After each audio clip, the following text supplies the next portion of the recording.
தாம்பரம் பல்லாவரம் தொகுதியில் இருந்த 5 நகராட்சிகளையும் 5 பேரூராட்சிகளையும் இணைத்து அவசரமாக 3 ஆண்டுகளுக்கு முன்பு தாம்பரம் மாநகராட்சியாக தரம் உயர்த்தப்பட்டது. கடந்த 3 ஆண்டுகளாக தரம் உயர்த்தப்பட்டதை தவிர மக்களின் தரம் உயரவில்லை. அடிப்படை தேவைகள் கடந்த 3 ஆண்டுகளாக புறக்கணிக்கப்பட்டு வருகிறது. அனைத்து இந்திய அண்ணா திராவிட முன்னேற்ற கழகத்தை சார்ந்த 9 மாமன்ற உறுப்பினர்களுடைய வார்டுகள் தொடர்ந்து புறக்கணிக்கப்பட்டு வருகிறது. அதுவும் பேரூராட்சியாக இருந்தபோது, நகராட்சியாக இருந்தபோது செலுத்திய சொத்து வரிகள் கடந்த 2 ஆண்டுகளுக்கு முன்பு உயர்த்தப்பட்டது. இன்றைக்கு மீண்டும் பாராளுமன்ற தேர்தல் முடிவடைந்ததற்கு பிறகு மீண்டும் உயர்த்தப்பட்டிருக்கிறது என்கின்ற தகவலை ஆணையர் அவர்களிடத்திலே எடுத்து சொன்னோம்.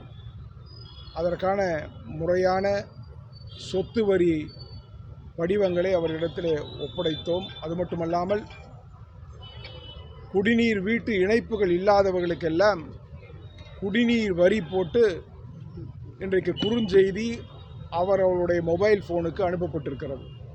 அந்த தகவல்களையும் அவரிடத்தில் எடுத்து சொன்னோம். மாண்புமிகு கழக பொதுச் செயலாளர் அருமையண்ணன் எடப்பாடியார் அவர்கள் முதலமைச்சராக இருந்தபோது மாடம்பாக்கம் சிட்லப்பாக்கம் கூட்டு குடிநீர் திட்டம் செயல்படுத்தப்பட்டது. இன்றைக்கு அந்த திட்டம் அறவே புறக்கணிக்கப்பட்டிருக்கிறது.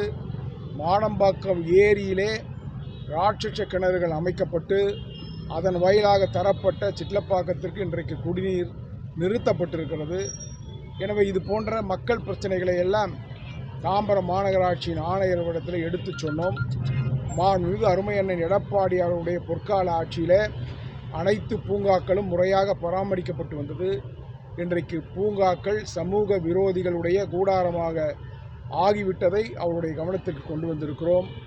ஆங்காங்கே இருக்கக்கூடிய ஏரிகள் பராமரிப்பின்றி இன்றைக்கு கழிவுநீர் குட்டைகளாக இருப்பதனை அவருடைய பார்வைக்கு கொண்டு வந்தோம். அதனை எல்லாம் உரிய நடவடிக்கை எடுப்பதாக சொல்லியிருக்கிறார்கள்.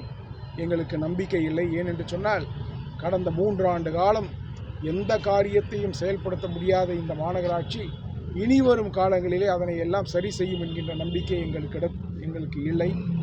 எனவே மாண்புமிகு அருமையண்ணன் எடப்பாடியார் அவருடைய அனுமதி பெற்று மிகப்பெரிய ஆர்ப்பாட்டம் நடத்தப்படும் என்பதை மட்டும் இந்த நேரத்தில் தெரிவித்துக் கொள்கிறேன்.